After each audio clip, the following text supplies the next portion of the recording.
Welcome to all C3RF members and friends throughout the nation and indeed around the world, and a special welcome to the folks at Veterans for Freedom as we stream to them on one of their dedicated social media channels.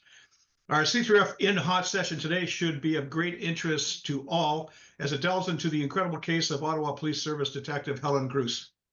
Detective Grus, a 20-year veteran with an impeccable record, was a member of the sexual assault and child abuse section when she became aware of a cluster of 9 infant deaths in temporal proximity of the COVID vaccine rollout. She noted adverse event data linking the rollout with mother-infant complications.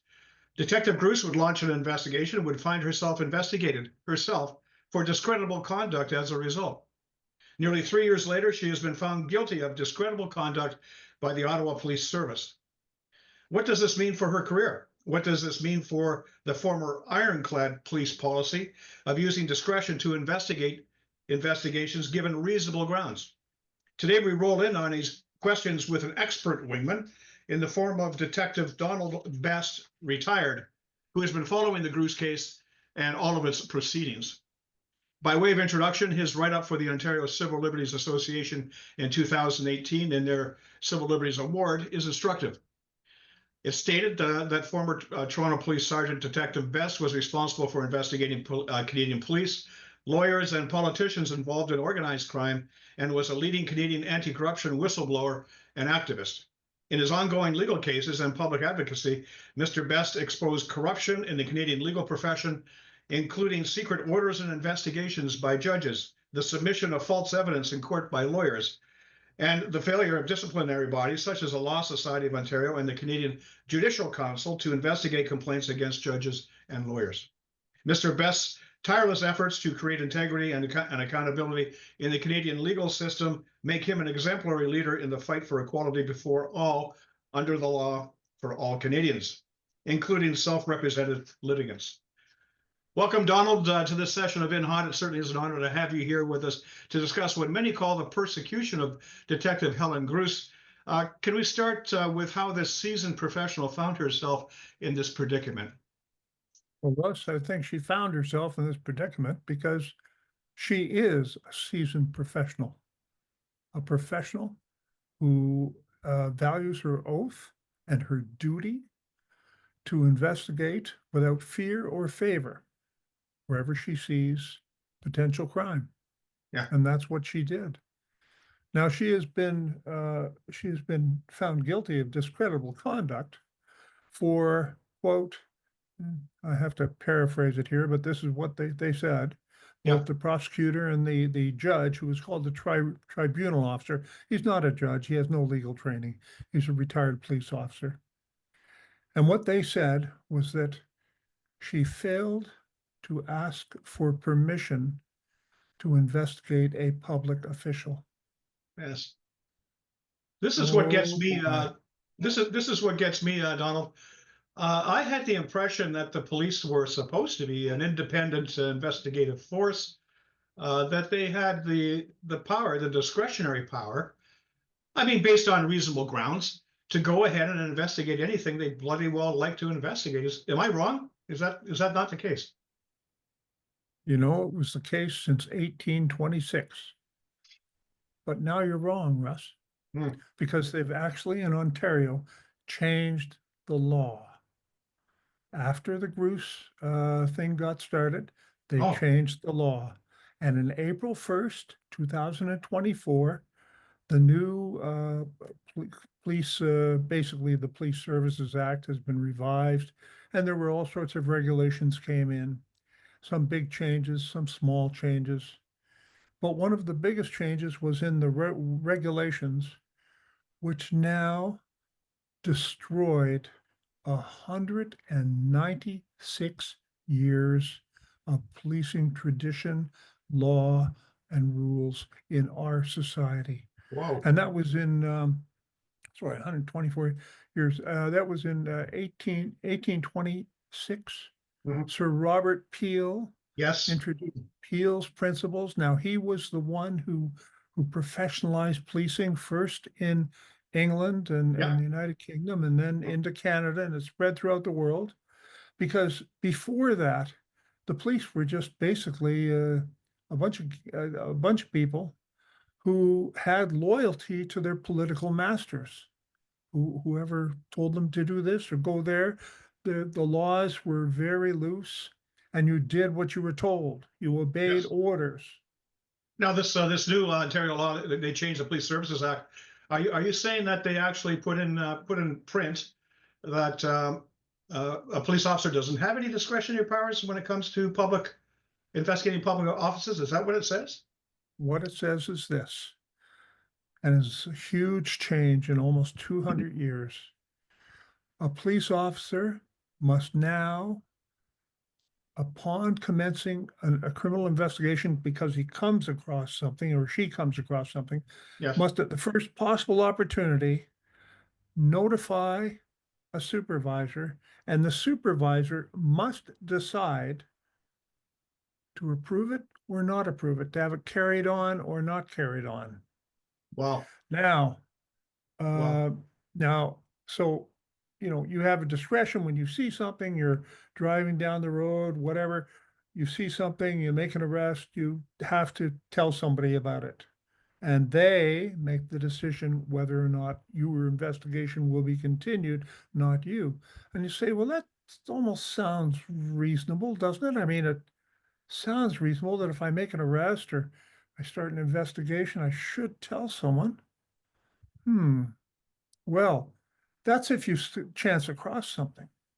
But if you want to start an investigation, you must ask permission first.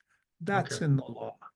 Okay. So I can't tell you Okay. how many, every day, thousands of police officers across this country self-initiate thousands of investigations. Some of them are into drugs, some of them are into traffic stops, some of them are into crime. Yeah. So you're driving down the street, it's 3 a.m., and there's a light on in a barber shop. And because you're curious and a good copper, you go around to the back, and oh, there's people coming in and out of a barber shop at 3 a.m. on a Sunday morning. That's very strange. So we buy ourselves a cup of coffee, and we sit there across the alley down the street with our binoculars, and we're uniformed cops. We're nobody special. And lo and behold, we see some gang members coming in, carrying stuff. It's a fence, and we start a criminal investigation. Well, I wouldn't be able to do that. I have to ask permission now before I'm able to do that. Well, this Just like in India, there's a business. I think that they're defrauding people. I have to ask my superiors in India. Oh no, that's the mayor's brother. You can't investigate that. And that's that's the the same problem. thing. Yeah. That's the same. Now you're bringing really what we're doing here with it. Well, I'm not an expert in this, but what I see what's happening here is we're actually putting a rule of law up on some sort of a auction basis. The the premise that everybody is equal under the law and equal to equal access to the law is befuddled here, because now that whole process is being interfered with at perhaps by the political level. I mean, how many politicians are going to if given the opportunity, are going to advise police supervisors to go ahead and authorize that uniformed cop to investigate that politician? I mean, it's just the system. That kind of a system just does not work if you're looking for a rule of law application as per the charter. I mean, it just doesn't work. How do you think police officers feel out in the field? The rank and file, the guys who the women and men who put the uniform on. How are they going to feel about this new way of policing, of oversight before you even start an investigation? How do they feel? I can tell you how my generation and a Yeah. few generations ago feel, but I can also tell you about a little bit of this current generation.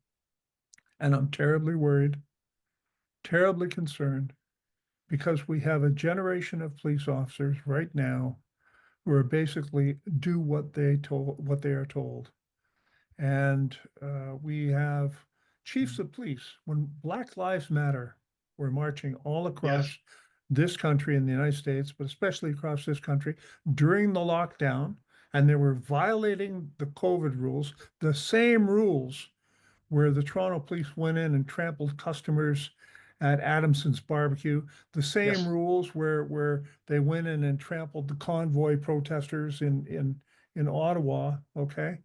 We had chiefs of police in Vancouver, Calgary, Edmonton, Toronto, Ottawa, and a few others, kneeling with Black Lives Matter protesters who were violating the law, the COVID lockdown laws. Yes. Yes. Yeah. They That's were permitted to do so. The Prime Minister did so. yes. But let some people line up who want to buy some barbecued sandwiches, or some I people remember that well. protesting in the streets. Yeah. Okay, and we just trampled them, we just rode over them because they were not politically acceptable. They were not politically allowed to do that. Now, for the last year and a bit, we've had pro-Palestinian protesters Yes. blocking streets, holding prayer in the middle of the streets at any time, day or night. They just do it. Nothing happens. The police bring them coffee and donuts in Toronto. Yes. Yes. Okay. Wow. So their protests are allowed. And when Antifa and the mobs tore down statues and beheaded statues and defaced them, public property, that was allowed. Mhm. Well, you can see where So this is going because I remember during, rule of law is long dead.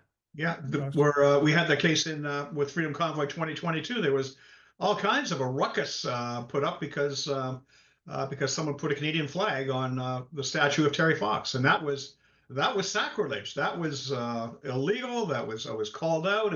These are Russian assets. It was just crazy the narrative that was going around that particular instance. And now you see, as you say, we've got statues toppled, and more than that, we've got bullets being fired into Jewish synagogues and schools in Toronto and Montreal. We've got vandalism. We've got outright intimidation and terror in the streets. I mean, the Jewish population. I have some Jewish friends in Toronto. The Jewish population in Toronto is absolutely terrified. They don't know if they can even leave their homes because of the intimidation that's going on. Rule of law dead indeed. But well, back to Grus. I mean, I want to show you something here. I'm going to cut away and show you. You talk about police of your generation being very dismayed. Let's take a look at what an organization called Police on Guard for Thee has to say. After we take a look at, this is the report, the Ottawa Police Service discipline hearing. This is their report. This is by the tribunal chief that you mentioned previously. And just to go down here to, there was a Staff Sergeant Daniluk, which quite frankly seems to be but the only guy that really believes in rule of law in the Ottawa Police Service, but that's just my opinion. We take a look at what Daniluk had to say. You know, it looks like I missed it. So I have to go back up. In his testimony, Staff Sergeant Daniluk stated that there is no limit to police discretion. If a police officer determines that something is written within their discretion and it is in relation to a community safety, then it is pretty powerful. However, leadership and the chain of command should be aware of what the people are doing and their limitations.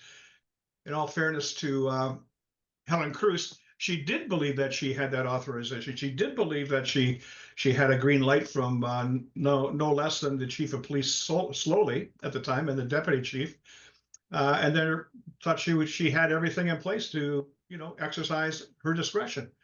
And but lo and behold, I guess this is where this comes in, where the tribunal chief ruled that no, you have to have permission, especially when you're investigating public authorities. And the prosecutor in the case even came out point blank and said that the problem with Grus's her actions was the fact that she should have known that she had to get permission in this case because public agencies were involved.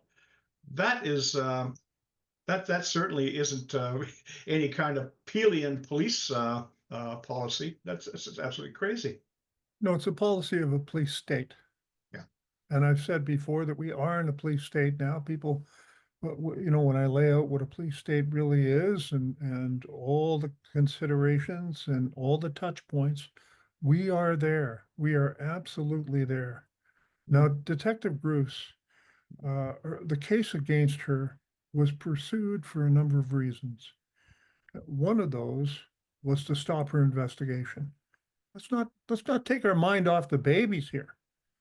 Oh, There yeah. were 2 infants in this cluster of 9 who died in their mother's arms, and we heard during testimony from a prosecution witness, no less, an expert in baby deaths, because he's on the Ontario Council that looks after and has oversight on all unexplained infant deaths in Ontario. And that officer testified, don't forget he was a prosecution witness, that in some 500 investigations of unexplained infant deaths, he can't remember one, maybe one of the infants died in their mother's arms. Yeah. That's because most of the time it's in the crib or whatever. That's just the way these things are. Yeah. Yeah. But in the case of Ottawa, within the span of a few weeks, Detective Grus noted that 2 babies of the 9 died in their mother's arms. So one officer testifying that it's so rare he can't remember 1 in 500, and Detective Grus saying we had 2. Now her whole squad knew. Her whole squad had discussed the fact that for some reason, babies were dying at between 2 and 3 times the average annual rate. Yes. Yes.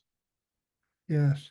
And that squad was also ordered by their staff sergeant to not bring up the vaccinations, to not discuss the vaccinations as a cause of death.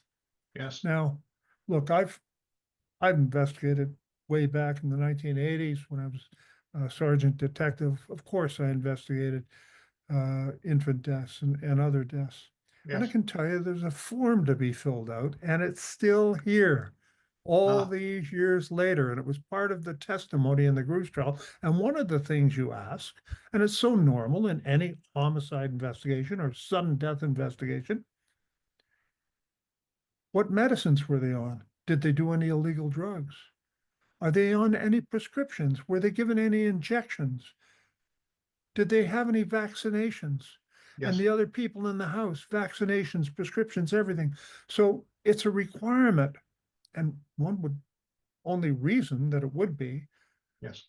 that the officer should ask the parents what vaccinations the child has had and what vaccinations they have had, what other medicines were in the house, any Yes. addiction problems.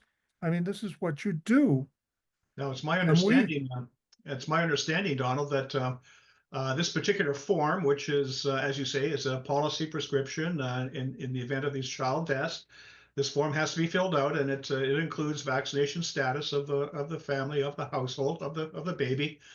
And this particular form was not filled out by the investigating officer. So Helen, as a seasoned and senior officer in this particular branch, saw this and okay, we got to fill in the gaps here. Let's do our job. Let's fill in the gaps. And she rectified that by phoning the father of I think it was the first baby to die in the mother's arms.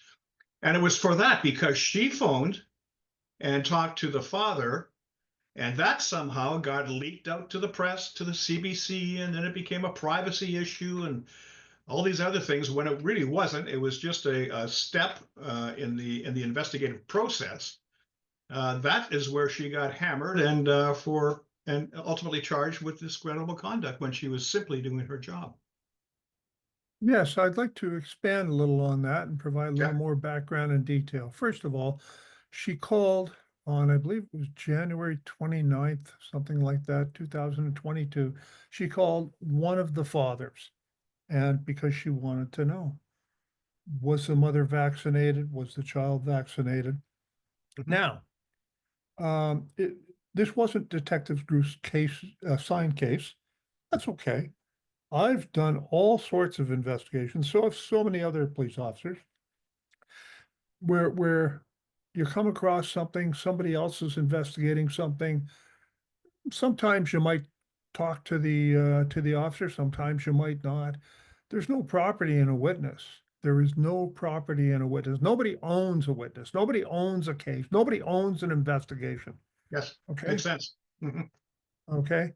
And we've done that, as I say, for almost 200 years to stop the corruption. Because any police officer is supposed to look into anything. And Sergeant Daniluk, Staff Sergeant Daniluk, by the way, was the sergeant major for the Ottawa Police. He was also the one who literally wrote the book on police ethics. And defense wanted him to testify as an expert witness, but the tribunal officer disallowed all 5 expert witnesses, 3 medical doctors, a lawyer, and Staff Sergeant Daniluk.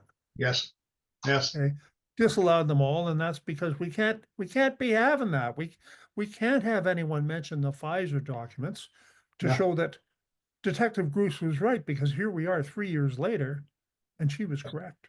She's Yes, yes. absolutely correct. She had So- reasonable grounds with all that information at hand. She had more than reasonable grounds to exercise discretion. I want to point out one thing here, that in the report that I just showed, the tribunal chief stated that these witnesses, this was information that was irrelevant. He said all this stuff was irrelevant. It didn't pertain itself to the charge at hand, discreditable conduct. But I noticed he spent an awful lot of time in his report talking about Grus's personal beliefs about vaccination, about whether she was going to have a vaccine or not, but that was totally relevant. Her personal opinions were totally relevant to the situation and drove his decision to find her guilty. So you can have your cake, but you can't eat it too. Sorry, I don't mean to talk over you. We've got a bit of a gap here because I'm on the other side of the world from you. So Yes. my apologies. So there's a couple of issues here. First of all, the decision is an absolute disgrace. It is corrupt. It is against everything that every police officer has practiced for almost 200 years. But we knew it was coming. A year and a half ago, I wrote an article on my blog, donaldbest.ca, donaldbest.ca. You'll find a whole tab and a whole section, a lot of coverage by myself on the Detective Grus issue, but a lot of other people too, including famed New York police detective and Medal of Honor winner Frank Serpico. Yes. Who has been following the case.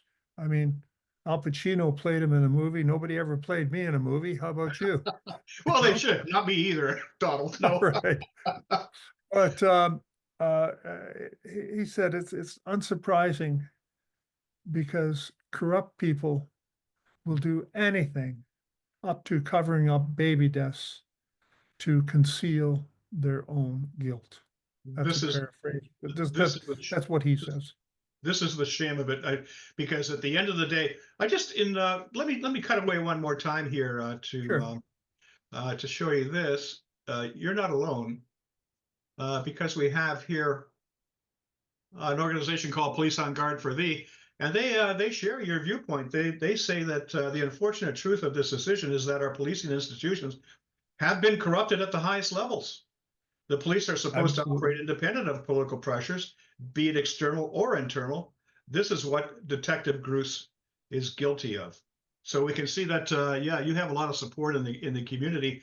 And I think it's very, very important what you said there about the fact that we've got, in Ottawa, we have 9 infant deaths that will go uninvestigated. For these little ones, there will be no justice. The Charter of Rights and Freedoms does not apply. The rule of law does not apply, apparently because there are more important things at stake here, and that might be the reputation of a vaccine, or the reputation of public agencies, or perhaps it's the reputations of the people that run these agencies. I don't know. I'm just offering up some thoughts here, some alternatives. But these children will not see any justice in Canada. Well, I believe it's because all those people you mentioned, it's not just their reputation. I believe that some of them now, with the evidence that I've seen, are guilty of criminal negligence causing bodily harm and death.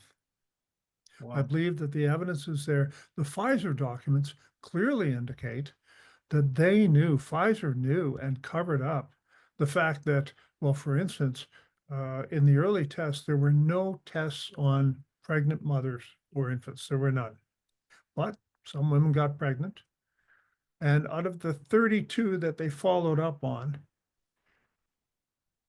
29 babies died in the womb. That is just incredible. Okay. 2 were born, one born alive, 1 died. So out of, I think it was 31 babies, I might have a number wrong, 32, 31. Yeah. That we had all but 2 died in the womb during the pregnancy. And of the 2 that were born, only 1 lived. Now that was known. Yes. It was also known that the injections didn't just stay in the muscle mass in the arm, that they passed through the body and went everywhere, including through mother's milk into babies. Yes. All this was known, and it's known now, and it was known during Detective Grus's trial. But that corrupt, disgusting trial officer left that out because it just wasn't relevant. It wasn't relevant. Detective Grus was right. Now, I want to say something else too. And Yeah. all of the secretly recorded conversations that I'm about to tell you about, they're all on my website, along with the transcripts. Oh, okay. In March of 2022, 2 personnel from the Public Health Agency of Canada started to interfere with the internal investigation of Detective Helen Grus. Okay. And I noticed this during one of her court appearances that was televised, at least brought over the internet on, I think it was Zoom or some other program. Mhm. And I saw that a certain doctor from Public Health Agency of Canada was monitoring the trial. And I thought, well, that's awfully funny, isn't it? Okay. So I looked her up, and indeed, she was one of the ones who were in the group responsible for mandating the vaccine, the COVID Okay. vaccine. Well, And it's calling it starting to safe and make effective. And calling it safe and effective. Yeah. right. So that's starting to make sense. So I called her up, Oh, and I secretly recorded the conversation. Of course, Oh. all legal in Canada. We only Yeah. have one party permission needed. okay. Okay. No beeps necessary. So Okay. anyway, I called her up, and she was absolutely flabbergasted that I would know, because she didn't remember. Said Public Health Agency of Canada, Dr. So-and-so. And so she's at work using her official account. Okay. She just kind of forgot. Okay. So fine. Great. So I looked her up before I phoned, and I found she had done all that. She said, "Oh, I can't possibly speak to you without going through the press." I said, "Well, would you like to know what it's about?" And I told her that you were monitoring and she was just shocked. And she said, "All I can tell you is it wasn't for work, it was for personal. Goodbye, click." Okay. 2 minutes later, I got a call from a lawyer who happens to be her daughter, who happens to be, unfortunately, one of the mothers whose child died, one of the sudden infant deaths. Yes. So it turns out Oh, she is a breastfeeder, breastfeeds her child, and that she had every one of the vaccinations, every one of them, every one of the shots. And she was so angry at me, and wow.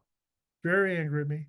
And I thought to myself, What a situation that you took the shots, your baby died, and there's no reason that can be found, went all through that, Yes. and your own mother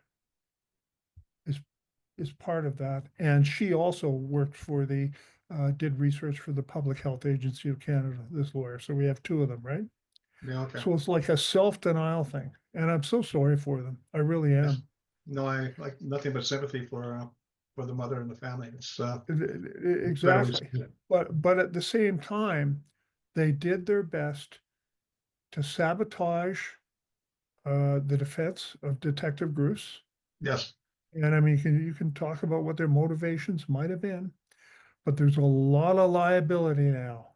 Anyone who worked in Public Health Agency of Canada, any doctors who injected it, pharmacists, the pharmaceutical companies that sold it, who knew, those who purchased it, who signed that no liability form, and all the rest of that. There are billions and billions at stake here.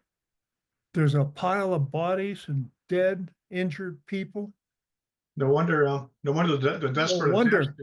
to keep this under wraps, to keep it swept under the carpet. I also see that in the course of the tribunal that Grus herself was illegally wiretapped in her own home. I mean, here's another breach of trust and law.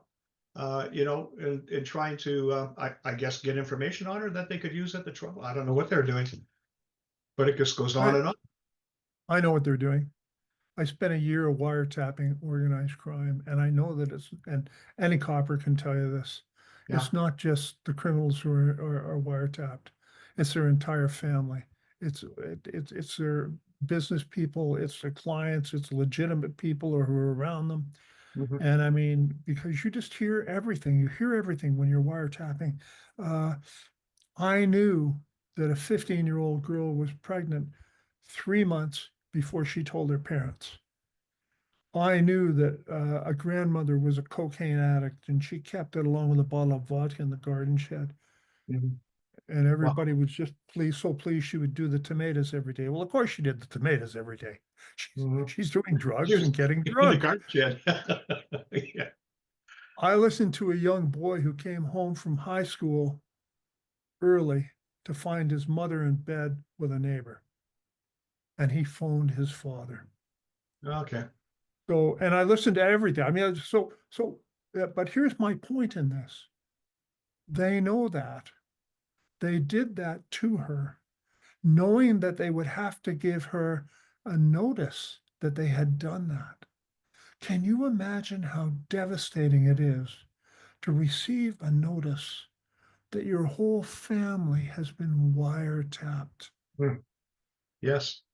For no reason? They did it under the emergencies provisions of the criminal code that are put in there for Terrorism. abduction, hostage, terrorism. They Yeah. used that section against her.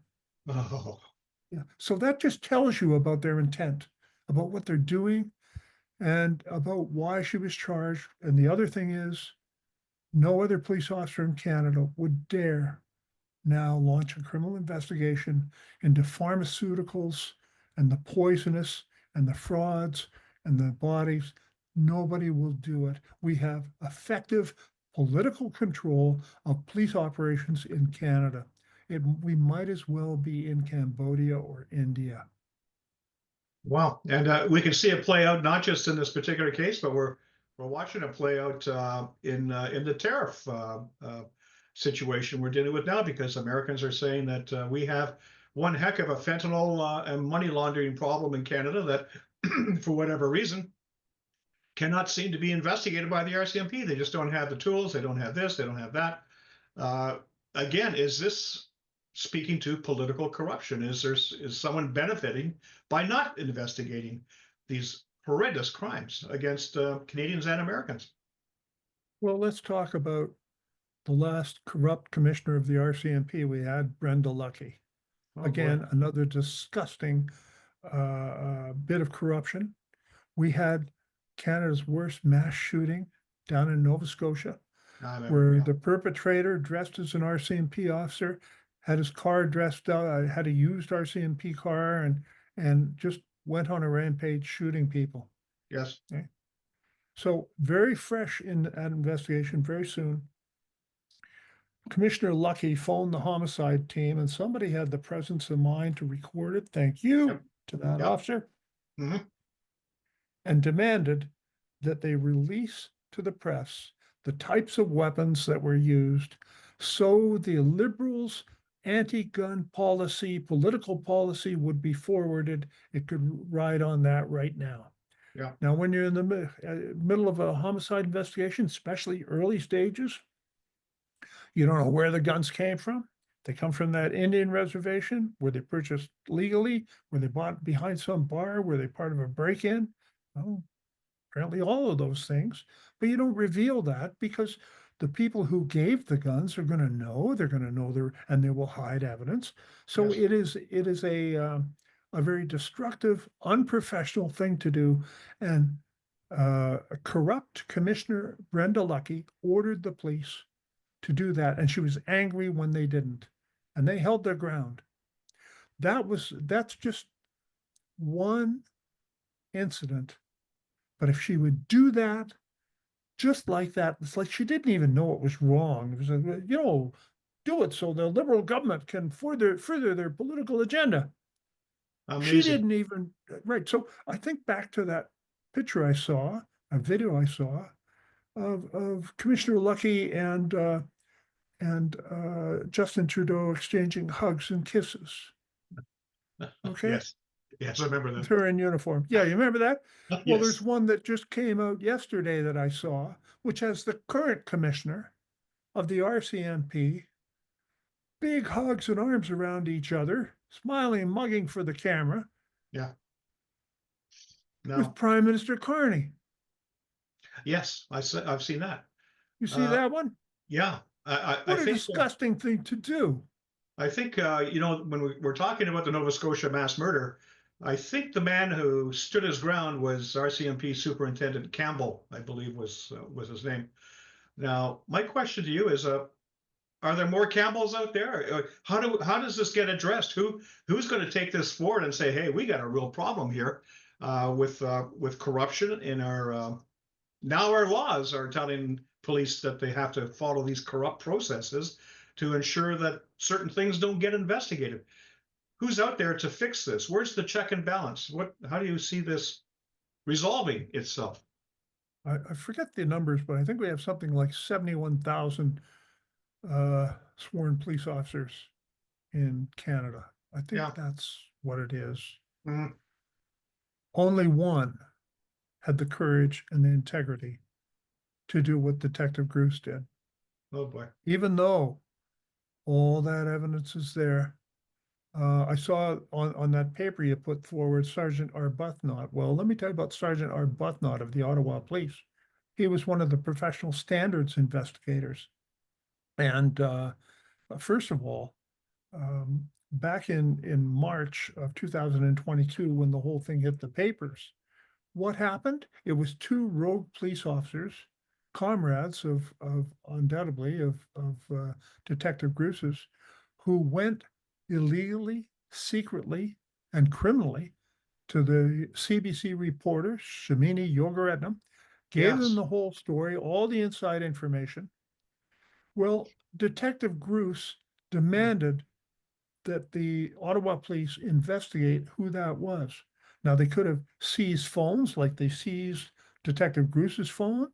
They Yes. could have done charts on their mobile phone. They could have done all sorts of things. But Sergeant Arbuthnot and the Professional Standards Unit, including a man called Hugh O'Toole, who was inspector at the time, refused to do that criminal investigation. Okay. Oh. Yeah. And Detective Grus was told that she was charged because of the embarrassment to the service because of the CBC article. Now, if you could make all that, fit in your mind, you're a better Yeah. man than I am. It seems like it's pretty coordinated. It seems like a coordinated attack on Grus by outing her to the public. Yeah. Yeah. And Inspector Hugh O'Toole later on in January of 2024, sent a criminally threatening email to Detective Grus, telling her that if she used in her defense, testified certain things, and used certain documents, she would be investigated and the implication was charged. Well, you know, Mm. we've got some sections in the criminal code about interfering with witnesses, Yes. about about about telling them to not include certain evidence or not. Is very specific. He broke the criminal code. Now, Detective Very serious. Grus's legal team stood up in court or in the tribunal. They said, we're marching out. We are going to file a criminal complaint, and they did. Nothing came of it, of course. But a few weeks later, Inspector Hugh O'Toole was told to resign. That's my inside information, and it's good. Oh, He was okay. told to resign, and he's now working as a lawyer. I thought that was rather ironic. Okay, that is very ironic. Now we have a situation here where it looks like there are certain narratives, there are certain agencies, institutions that need to be protected at all costs, and the protection, if it has to come at the cost of no justice for 9 infant deaths, then so be it. There's another recent case here. I don't know if you've heard about the case of Sean Hartman. He was a 17-year-old young lad who got vaccinated because he had to if he wanted to play hockey. He was a big hockey fan. And he died a couple of days after his vaccination, and his father took Pfizer to task over this whole situation, saying there was no informed consent. They knew it was a bad product. They didn't say anything. And the judge in that case, unbelievably, wouldn't allow it to go forward to trial because the judge said that the government of Canada, I guess by extension Pfizer, whatever, but the government of Canada has no duty of care. No duty of care in the death of a young 17-year-old boy who just wanted to play hockey.